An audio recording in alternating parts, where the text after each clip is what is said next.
In this video, I want to look at some of the settings that you can change in Itslearning. To do this, click on your name in the upper right-hand corner. From the menu, choose Your Settings.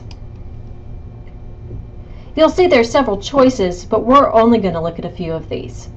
The first one that I want to look at is Change Details. There are quite a few things you can do here, but the main one that we need to make sure that you change is your email address. Make sure that it is your work email address. If it's a personal email address or anything else, or if there's nothing there, go ahead and edit it so it shows your work email address. If you want to upload a picture, you may. You can put other contact information in there, but know that none of that will be displayed for end users, so you don't really need to add that. Once you've added your email address and possibly a picture, go ahead and click Save. You'll get a message telling you that your preferences have been saved. And then we're going to go back to Your Settings. Look up here on the breadcrumb trail and click on Your Settings. It'll take you back to that main screen. The next one I want to look at are your alerts.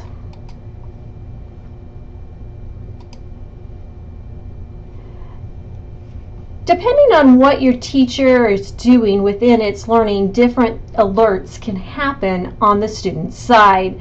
So I'll show you how you can set this up on your account, but this is more of something you may want to walk your students through. So notice here, they can get email alerts. Right now my alerts are not activated, so I'm going to go ahead and click Activate. Choose OK. And it's going to tell me that email alerts are going to be sent to my work email address.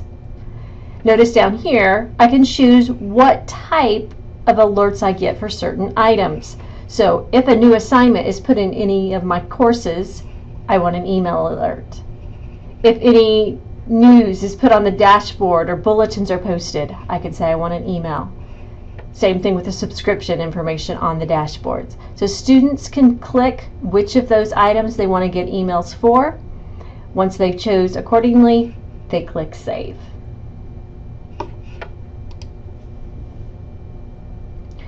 My information has been saved. I'm now going to go back to Your Settings again.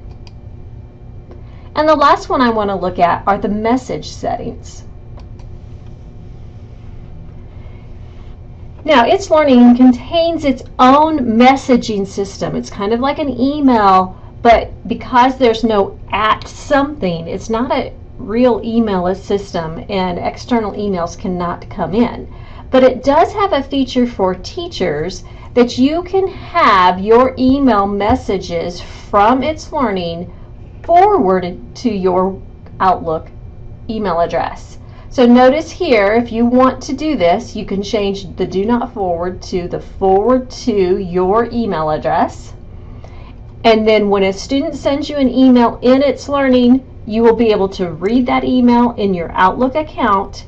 But this is extremely important. You must reply to the student email through Itslearning, because if you reply to it through Outlook, there's no email address for it to go to. So the student will never get your response. So always reply in Itslearning, even though you can read it in Outlook.